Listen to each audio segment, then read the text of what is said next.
안녕하세요, 에큐입니다. 지금 오전 10시 조금 넘은 시간이고요. 여기는 가락 농수산물 시장입니다. 이제 내일 모레가 중복이에요. 그래서 보양식 컨텐츠를 한번 찍어보려고 가락 시장으로 왔고요. 여기에 제가 한번 오늘 찾는 물건이 있는지 한번 찾아보고, 오늘 보양식 재료니까 맛있는 생선 지리 곰탕처럼 한번 푹 끓여가지고 한번 몸보신을 해볼까 생각 중입니다.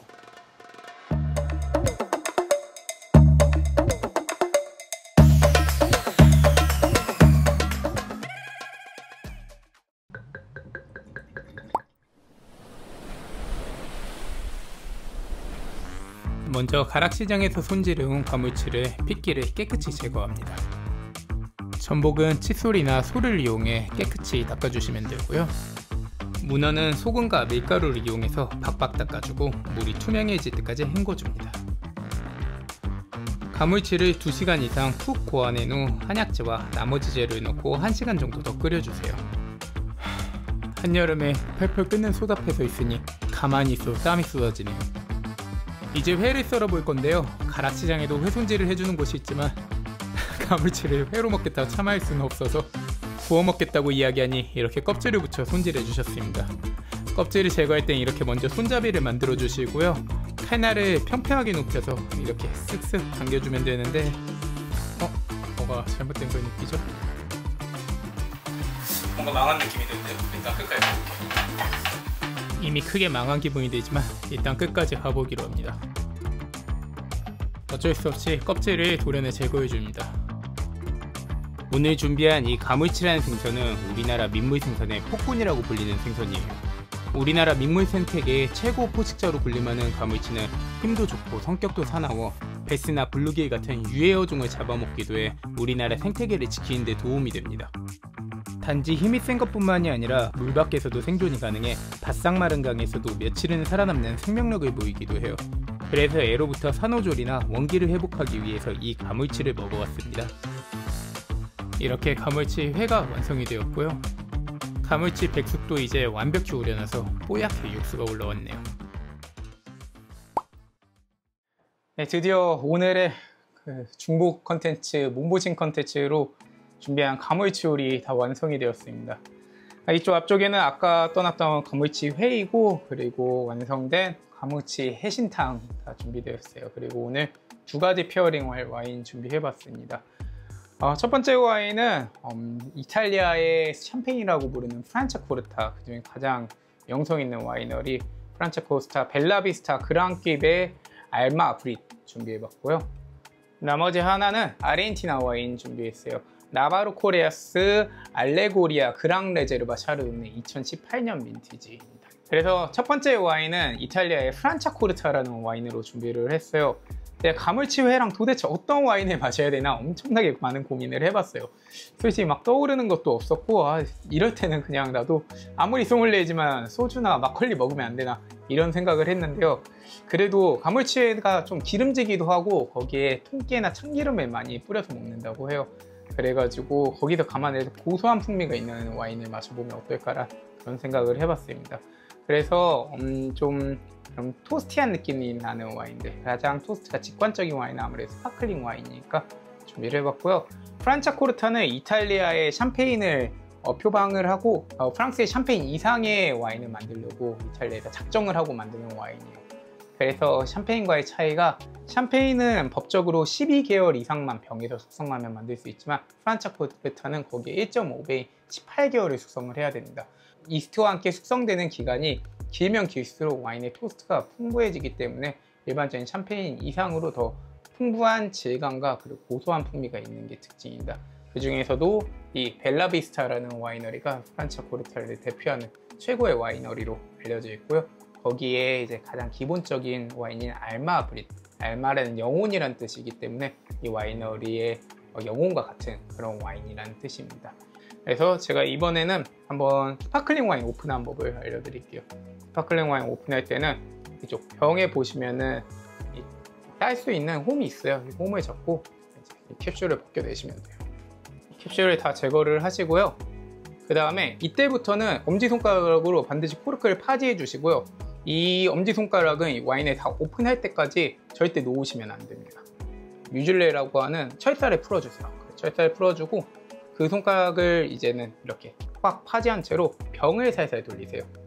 제일 위험한 건 사람을 향해서 가하면은 이게 정말 튀어나가서 크게 다칠 수 있어요. 코르크를 꽉 잡아주시고요. 끝까지 왔으면은 마찬가지로 살살살살 이렇게 뽑아주시면 됩니다. 그래서 너무 뽕 소리가 나지 않게 이렇게 조심히 꺼내주시면 됩니다. 오늘 준비한 잔은 자페라노의 샴페인 잔 한번 볼게요.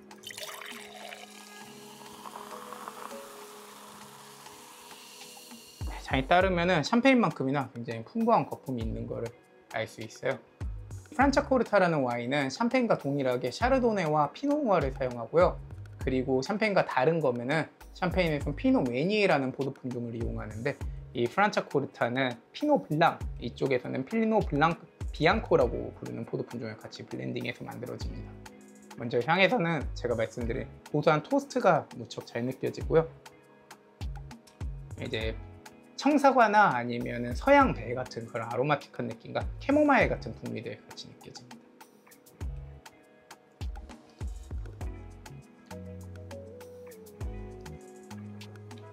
네.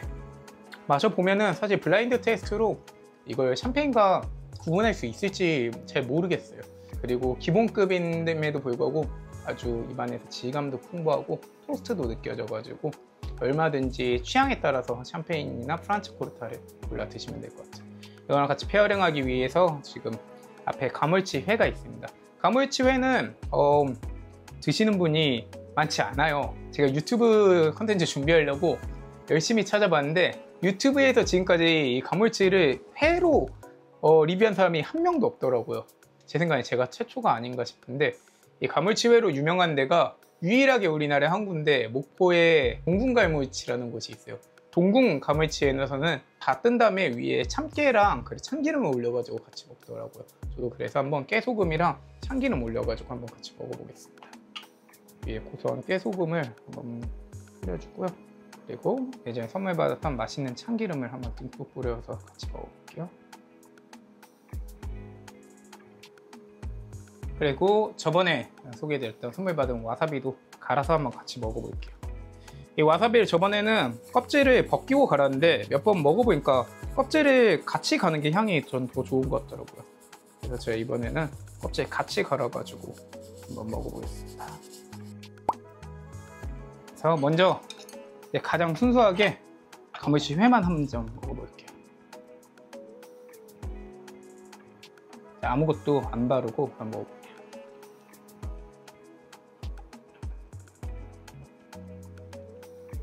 일단 맛있어요. 저도 사실 가물치 회로는 처음 먹어보는데 뭐 흙내, 비린내 이런 건 정말 아무것도 안 나오고요. 식감이 굉장히 좋아요. 식감이 굉장히 서걱서걱합니다. 지금 아침 12시, 점심 12시쯤에 지금 떠났으니까 지금 벌써 한 8시간 이상 숙성이 된 거예요. 회로 제가 썰어놓은 지도 한 3시간 정도 됐는데 그럼에도 불구하고 식감이 정말 좋습니다. 와사비 같이 해서 간장이랑 먹고 그리고 와인도 같이 먹어볼게요.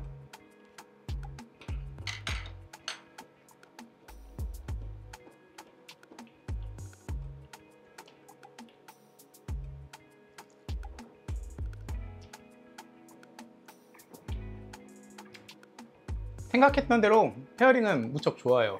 스파클링이나 샴페인이 웬만한 음식이랑 다 페어링이 좋은 편이에요. 이제 버블이 갖고 있는 풍미들이 비린내라든지 음식의 잡내 같은 거를 다 잡아주기도 하고요. 또 와인 자체가 약간 단맛도 있고 버블감이 있다 보니까 어지간한 음식들을 먹을 때 잘 소화가 돼서 사실 샴페인과 안 맞는 음식을 찾기 어려울 정도예요. 그럼에도 불구하고 말씀드린 이런 깨소금이나 참기름의 맛이랑 프란차코르타가 가지고 있는 질감, 이 토스티한 느낌들이 무척 잘 어울려집니다. 이거는 물론 다른 회에 참기름을 뿌려 먹어도 잘 맞을 수도 있지만 저는 개인적으로 굉장히 좋은 조합이라고 생각을 해요. 제가 제일 중요한 걸 이야기 안 했어요. 가물치 민물생선인데 먹어도 되냐? 민물생선인데 회로 먹어도 되냐? 이거 분명히 많이들 이야기할 것 같은데 일단 확실하게 말씀드리는 게 자연산 민물생선은 절대 어떤 일이 있어도 회로 날로 드시면 안 됩니다. 이제 자연산 민물 생선을 날로 드시면 안 되는 이유가 우리가 민물고기는 날로 먹으면 큰일 난다고 하잖아요. 그 이유가 간디스토마 아니면 간협착충 이런 기생충 때문에 그래요. 그럼 기생충들은 민물 어디든 살아요. 이제 더러운 물이든 깨끗한 물이든 상관없이 어디든 살고 있기 때문에 민물고기에 날로 먹으면 안 돼요. 그런데 제가 왜 지금 그 위험을 무릅쓰고 이 가물치 회를 먹었느냐? 기생충들은 양식 생선에는 기생할 수가 없어요. 감염되는 원리가 뭐 우렁이라든지 다슬기 같은 그런 1차 감염 숙주들을 물고기들이 먹으면서 큰 물고기가 작은 물고기를 먹고 또 다른 물고기가 먹고 그러면서 이런 기생이 연쇄적으로 일어나고요. 하지만 양식 생선은 사료를 먹고 자란 생선들은 그 우렁이라든지 다슬기, 민물가지 같은 거를 안 먹기 때문에 기생충의 위험에서 굉장히 안전한 편이에요. 그래가지고 이렇게 회로 먹어도 괜찮아요. 그래서 대표적인 게 우리나라에서도 송어나 향어 같은 생선들은 회로 아주 자주 먹기도 하고요. 일부 지역에서는 잉어라든지 붕어 같은 것도 양식을 회로 먹기도 해요. 네, 이번에 그 다음 와인 준비해 볼게요. 아까 말씀드린 나바로 꼬레아스의 알레고리아 그랑레제르바 샤르도네 2018년 빈티지입니다. 아르헨티나 와인이요. 아르헨티나 와인이라고 하면은 좀 생소하게 느끼실 분들도 있는데 아르헨티나 전 세계 10위권에 드는 굉장히 유명한 와인 생산지고요. 그 와인 생산량으로는 전 세계 5위, 그리고 소비량으로는 제가 알기로 전 세계 3위 안에 들어갈 정도로 굉장히 정말 와인이 유명한 곳입니다. 아르헨티나가 남미의 굉장히 더운 나라라고 생각하는데 어떻게 와인이 만들어지냐면은 이곳에서 전 세계에서 두 번째 높은 산맥인 안데스 산맥이 있습니다. 안데스 산맥이 해발 2000m가 넘어가는 산맥이에요. 그렇기 때문에 더운 나라지만 그 높은 고도에서 굉장히 프리미엄 와인을 만들고 있고요. 만들어지는 이 멘도자라는 지역이 아르헨티나 최고의 생산지입니다. 이 멘도자라는 곳은 아르헨티나 수도인 부에노스아이레스와 같은 위도상에 있습니다. 그렇지만 굉장히 안데스 산맥의 높은 곳에 위치하고 있어요. 아르헨티나를 대표하는 말백이라는 포도 품종이 정말 유명한데 이 품종은 굉장히 탄닌이 진한 품종이에요. 그 품종뿐만 아니라 이 샤르도네 와인도 사실은 아르헨티나 굉장히 잘 만들어요. 그래서 먼저 오픈할 건데요. 저번엔 제가 1당 오프너를 준비했는데 이번에는 구독자분들이나 일반인들도 자주 사용하는 2당 오프너로 한번 오픈을 해보겠습니다. 손으로 움켜쥐어서 이렇게 오픈하시면 됩니다. 그래서 와인 한번 먼저 테이스팅 해볼게요. 와인잔은 루카리스의 리치 화이트 잔이고요. 제가 정말 집에서 자주 사용하는 정말 가성비 좋은 화이트 와인잔입니다. 일단 컬러 보시면 컬러가 굉장히 진해요. 옐로우에서 골드에 가까운 컬러입니다. 2018년이에요. 6년이나 숙성되었는데 아르헨티나는 우리나라의 완전 정반대 남반구에 있잖아요. 그래서 포도를 3월에 수확하기 때문에 같은 빈티지여도 다른 나라보다 더 숙성이 빨라요. 그렇기 때문에 지금 굉장히 잘 숙성된 와인의 색깔이 띄고 있고요. 향 한번 맡아볼게요. 향에서 아주 달콤한 꿀내음, 말린 과일, 모과, 그리고 잘 익은 복숭아 같은 그런 풍미들이 느껴지고요. 그리고 약간의 파인애플 향, 그리고 망고라든지 열대과일의 향, 그리고 바닐라 향기, 나무 껍질 같은 그런 복합적인 향이 아주 많이 느껴집니다. 와인 정말 맛있네요. 아주 잘 숙성되어가지고 입안에 감칠맛도 풍부하고요. 약간의 단맛이랑 그리고 말린 과일, 꿀 같은 느낌, 그리고 인동덩굴 향들도 많이 느껴지고 향신료, 시나몬이나 진저 같은 그런 풍미들이 정말 많이 느껴집니다. 이번에 해신탕 한번 직접 먹어보도록 하겠습니다. 문어는 제가 한 입에 먹을 수 없으니까 먹을 만큼 이렇게 잘라서 드리겠습니다. 먼저 국물만 좀 보겠습니다.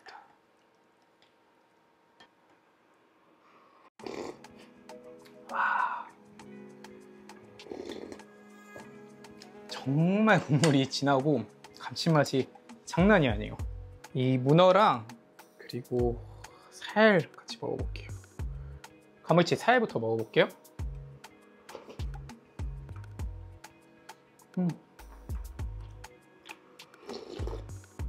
제가 생각했던 것처럼 굉장히 담백해요. 제 흰살 생선 중에 비린내라는 정말 단예도 없고요. 엄청 입안에 가득 차는 밀키한 그런 느낌. 좀 비슷한 건 민어랑 되게 비슷한 것 같아요. 민어나 농어 질이 확실히 흰살 생선 질이랑 되게 굉장히 비슷합니다. 와인도 같이 한번 먹어볼게요.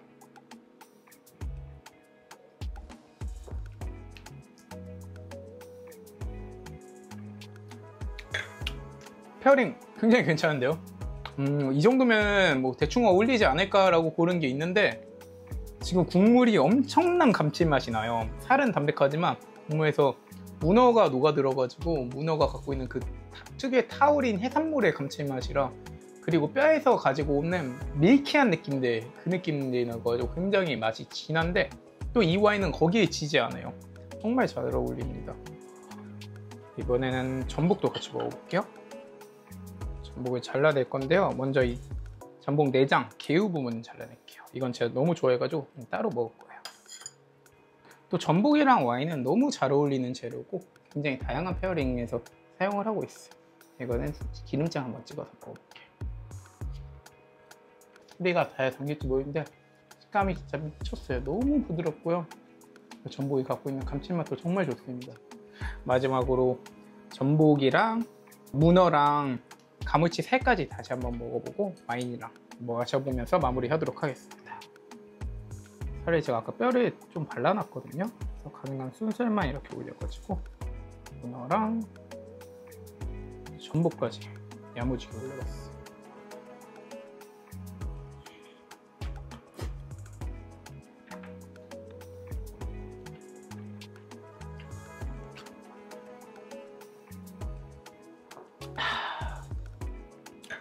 오늘 하루 종일의 고생을 보상해주는 그런 맛이에요.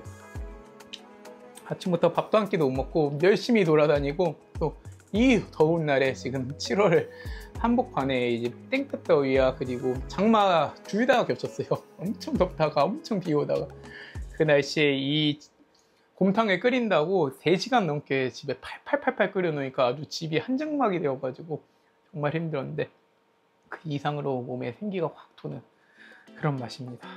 네, 이렇게 오늘 복날 컨텐츠에 맞춰가지고 생선 백숙과 그리고 가물치 회 한번 먹어봤습니다. 정말 날씨가 덥고 견뎌내기 힘든 계절이에요. 습도도 너무 많고 찌고 짜증도 많이 나고 이럴 때일수록 정말 맛있는 음식과 맛있는 와인 챙겨 드셔가지고 정말 리프레시 하시고 지치지 않게 꼭 이겨내시길 바랍니다. 저는 또 다음에 맛있는 와인과 맛있는 음식 가지고서 재밌는 컨텐츠를 찾아오겠습니다. 지금까지 에켄이었습니다. 감사합니다.